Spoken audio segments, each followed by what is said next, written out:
One half गुणांक, one half असामान्य molar द्रव्यमान पहले जानिए क्या होता है।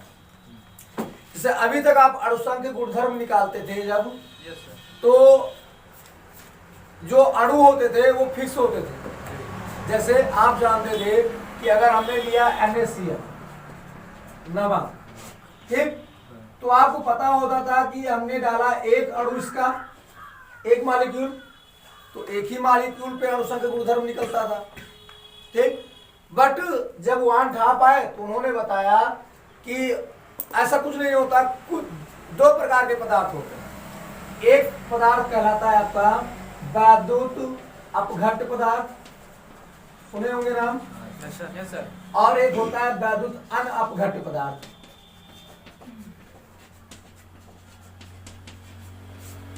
ठीक, वैद्युत अपघट्ट पदार्थ क्या होते हैं?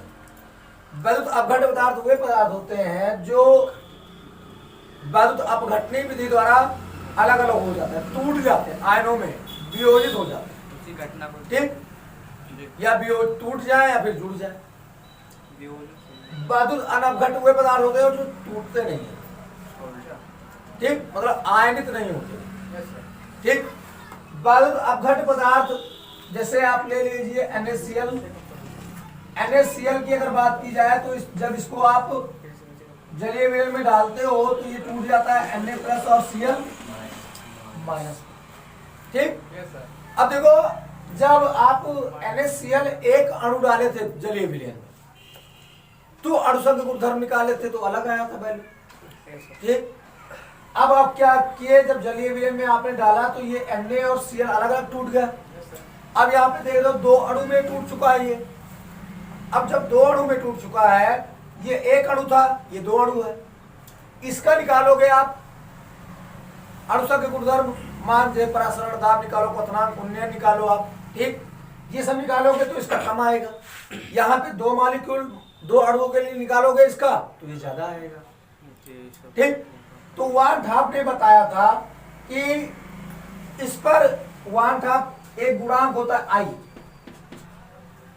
ये प्रभाव डालता है अणुसंघ गुणधर्म पर।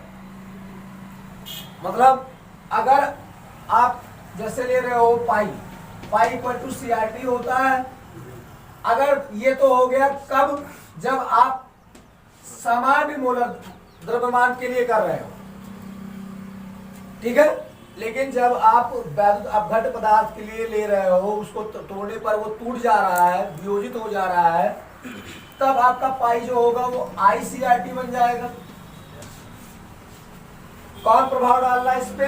तो वन हाफ गुणांक प्रभाव डाल रहा है, ठीक। दो चीजें याद रखिएगा, वैद्युत अपघट्ट पदार्थ के लिए जो I का मान होता है वो हमेशा 1 से ज्यादा होता है, ठीक है। वैद्युत अनअपघट्ट पदार्थ के लिए जो I का मान होता है वो हमेशा 1 होता है, ठीक।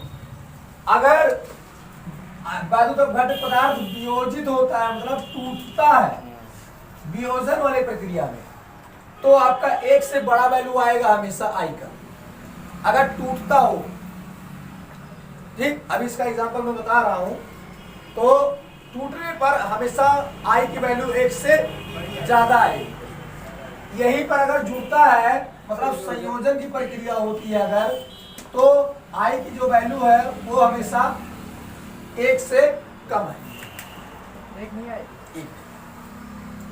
ठीक। ये बातें हो कैसे, ध्यान दीजिए।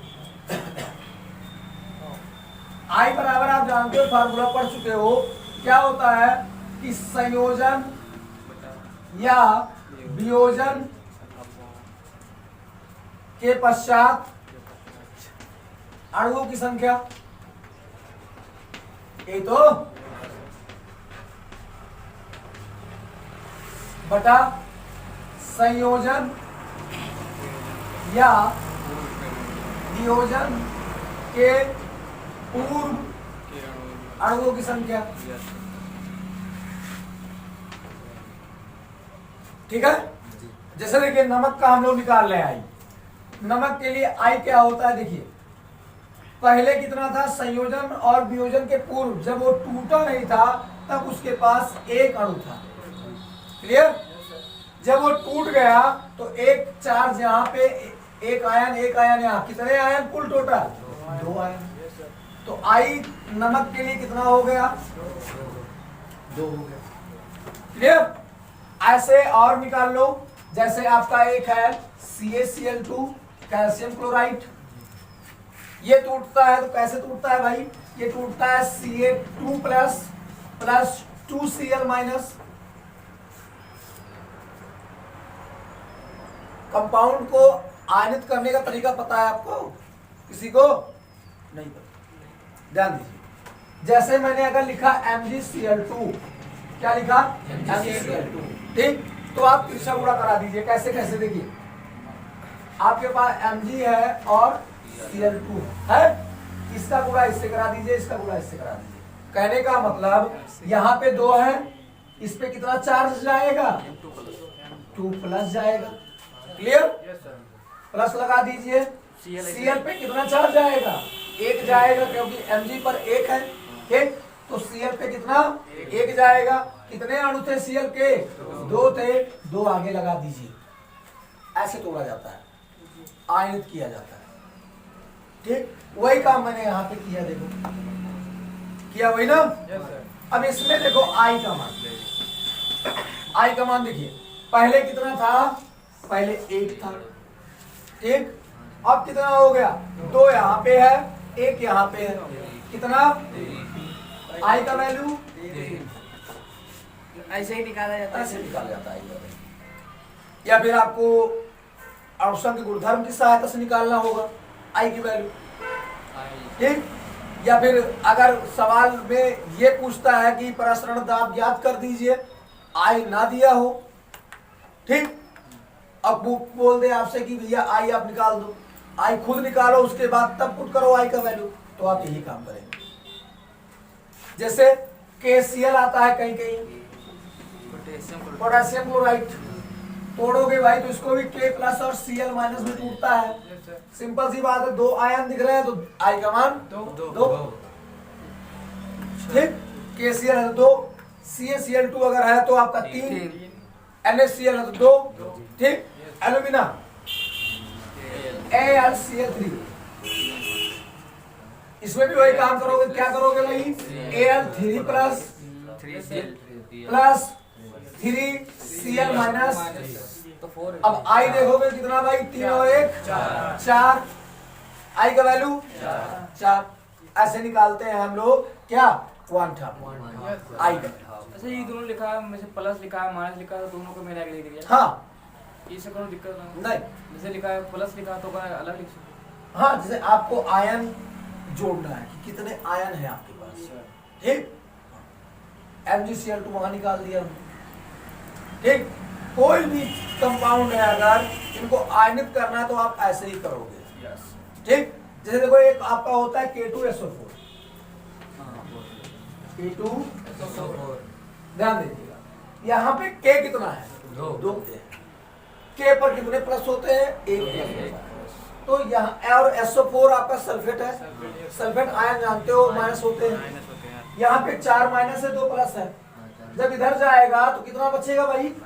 2 प्लस बचेगा, K प्लस प्लस और प्लस इधर आ गया 2 घट गया तो 2 माइनस माइनस 2 माइनस लिख सकते हो, तो 2 प्लस उधर भी लिख सकते हो, ठीक? अब देखो कितने आए इसमें? 2 2 4 आए, ठीक? ऐसे निकाल जाए, ऐसे तोड़ा जाता है, ठीक है? समझे? खास कर जानिए जो आपके chloride, bromide, iodide, sulphate, carbonate, ठीक? ये सब जो होते हैं ये माइनस चार्ज वाले होते हैं। हाँ, ऑक्साइड जो बनाता है वो भी आपका माइनस होता है, ठीक? हाँ, जैसे मान लो लिखा है आपका CaCO3, ठीक? तो आपका ये कार्बोनेट है, कार्बोनेट जो होता है हमेशा माइनस होता है, तब ये कैल्शियम के साथ जुड़ सकता है, वो भी माइनस होता है, आइसोसाइनाइड भी माइनस होता है, आइसोसाइनाइड और साइनाइड ये सब माइनस होते हैं। अब सीधा जानो आप, जैसे जो आपके मैंने क्रियात्मक समूह लिखवाया था, जैसे आपका एसिटिक अम्ल होता है, देखिए CH3COOH, इसको जब तोड़ा जाता है जलीय विलयन में तो ये टूटता है कैसे, CH3COO माइनस में और H प्लस में। ठीक, अब देखो यहां से H प्लस आयन दिया तुमको, तुरंत समझ गए कि ये अम्ल है, समझ गया ना, तुरंत समझ गए आप अम्ल है। अम्ल में गुण होता है कि वो H प्लस आयन देते हैं, जलीय विलयन में डाल दीजिए H प्लस आयन दीजिए। क्षार क्या होते हैं, हाँ डाल दीजिए OH माइनस आयन देते हैं। जैसे एक NaOH है आपका, सिंपल तोड़ता है ये तो Na प्लस में और OH माइनस में टूट जाता है। ठीक है, अब देखो ये सब वियोजन की घटना हो गई, वियोजन घटना हो गई, वियोजन समझ चुके हो। अब यहीं पे एक आपका संयोजन के लिए अगर मैं एसिटिक अम्ल के 2 अणु लेकर अगर इसको बेंजीन में डाल देता तो क्या होता है, होता क्या है कि आपका CH3COOH का N बन जाएगा। तो मतलब ये 2 अणु था, ये 1 अणु लगता है बहुलक बहुलक की तरह, इसमें N से नहीं मतलब होता। ठीक, इसमें ये देख रहे हो ये जुड़ता कैसे, ध्यान दीजिए, ये जुड़ता है CH3C double bond O C OH। ठीक, और इधर भी आपका CH3C डबल बॉन्ड O और OH, हाइड्रोजन बंद बना लेगा, दोनों कंबाइन हो जाते हैं, जुड़ जाते हैं। यहाँ पे क्या हो रहा है, यहाँ पे 2 अणु थे पहले, अब कितना हो गया, 1 हो गया। अगर सूत्र से देखा जाए तो पहले कितने थे भाई, 2 थे, अब कितना हो गया, 1। तो I का मान कितना, 1/2। ठीक, अब जो मैंने पहले बताया कि जब संयोजन होगा तो I का मान हमेशा 1 से छोटा आएगा, छोटा आया। ठीक, जब वियोजन होगा तो 1 से ज्यादा आएगा, ये सब देख रहे हो, ज्यादा आया। और जो वैद्युत अनपघट पदार्थ है जो टूटते नहीं है, जैसे आप ले लो C2H5OH अल्कोहल, पानी में डालो कोई भी फर्क नहीं पड़ेगा, टूटेगा नहीं है। ठीक, और जब ये टूटेगा नहीं तो वैद्युत अनपघट पदार्थ, और वैद्युत अपघट पदार्थ में I के मान फिक्स होता है, 1 होता है। क्यों, क्योंकि जितना आप इसमें जितना डाल ले उतने अणु आपको मिल रहा है विलयन में, ये टूट नहीं रहा है। ठीक, यही होता है वानठाप गुणांक, और असामान्य मोलर द्रव्यमान इसे ही कहा जाता है। ठीक, हाँ, कि हम तो समझते हैं जब हम 1 चम्मच नमक ले लिए, या सीधा समझ लो कि हमने 1 अणु ले लिया नमक का, डाला हमने पानी में, तो हम जान रहे हैं कि हमने तो 1 ही अणु लिया है, बट जैसे वो पानी में गया वो टूट के 2 अणुओं में वियोजित हो गया। ठीक, अब जो काम करेगा, अब परासरण अगर दाब होगा तो वो 2 अणु के लिए निकलेगा। क्वथनांक उन्नयन की बात कर लो तो भी वो 2 अणु के लिए अब होगा।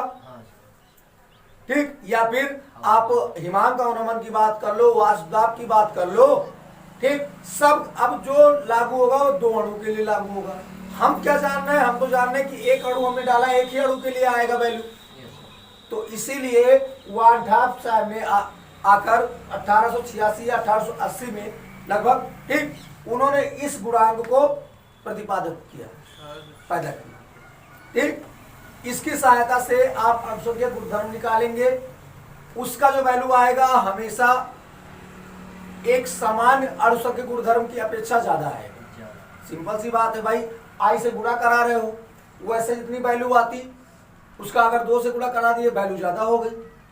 ठीक, तो सामान्य अणुसंख्यक गुणधर्म से हमेशा वानठाप गुणांक वाले अणुसंख्यक गुणधर्म की वैल्यू ज्यादा होती है। ठीक, यही है आपका वानठाप गुणांक। ठीक है, तो लिख तो पहले चुके हो, बाकी समझना तो समझ गए होगे। इसमें I भी निकाल सकते हो आप। ठीक, आप नोट कीजिए, एक सवाल भी लगाते हैं हम लोग।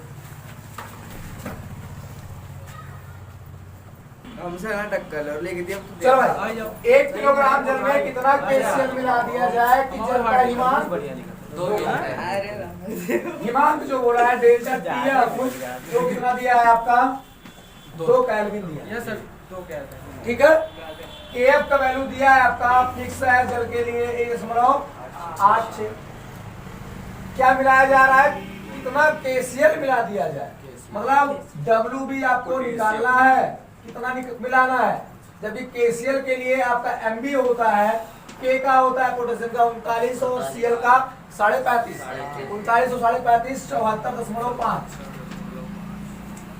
क्लियर, KCl के मिलाओ। अब 1 किलोग्राम जल है, मतलब WA जो दिया है वो 1 किलोग्राम है। आप जानते हो किलोग्राम में अगर कोई चीज होता है तो 1000 से गुणा नहीं करना पड़ता, ठीक है। अब देखो यहाँ पे KCl है आपके पास, KCl के लिए I कितना होगा, तो मैं इसको तोड़ूंगा तो ये K प्लस और Cl माइनस में टूटेगा। यहाँ से I का मान मिल जाएगा हमें 2। ठीक, अब आप जानते हो फार्मूला की डेल्टा TF इक्वल I लगा दीजिए आगे, बाकी KF गुणे WB, 1000 नहीं लिखना है इसकी बार आपको, ठीक निकालेंगे बटे MB गुणे घंटा गुणा कैसे हो लिया हुआ है। ठीक, तो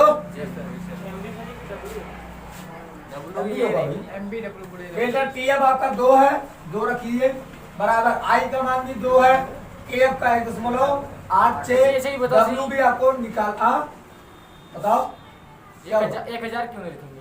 इसलिए कि केजी आपका विलायक 1 किलोग्राम दिया, किलोग्राम है, ग्राम में होता तो आप 1000 लेते हैं। उसके बाद MB आपका 74.5 है और WA आपका 1 किलो है। क्लियर, WB निकालना है भाई, तो WB बराबर आ जाइए, इसका गुणा इससे करा दीजिए तो 2 गुणे 74.5 बटे 2 गुणे 1.86। यहाँ से ये दोनों कैंसिल हो जाएंगे, 1 अंक 2 अंक 2 अंक कर दीजिए, हटा दीजिए दशमलव, ये हो गया 74 50 बटे 186। 2 से काटिए भैया, 2 9 18 2 तिहाई 6, 2 से काटेंगे 2 तिहाई 6, 2 सते 14, 2 दूनी 4, 2 पंचे 10। ये आपको मिल गया WB बराबर 37 25 बटे 93, 9 चौके 36। इसके बाद आ जाएगी पूरी वैल्यू 40.05। ये आपका आंसर हो जाएगा, ऐसे लगे। आई का कैसे काम लगता है जान गए ना, पूरी चीज आपकी वही रहेगी जो आप पहले करते आ रहे हो अणुसंख्यक गुणधर्म में, ठीक, बस केवल आपको आई आगे लगा देना। और आई तोड़ना कैसे, तो आपको मैंने तोड़ने के लिए बता दिया था। क्लियर, आयनित कर दीजिए, आयन का काउंट कर लीजिए, जितने आयन हो वही आपका आई होगा। चलो भाई नोट करिए।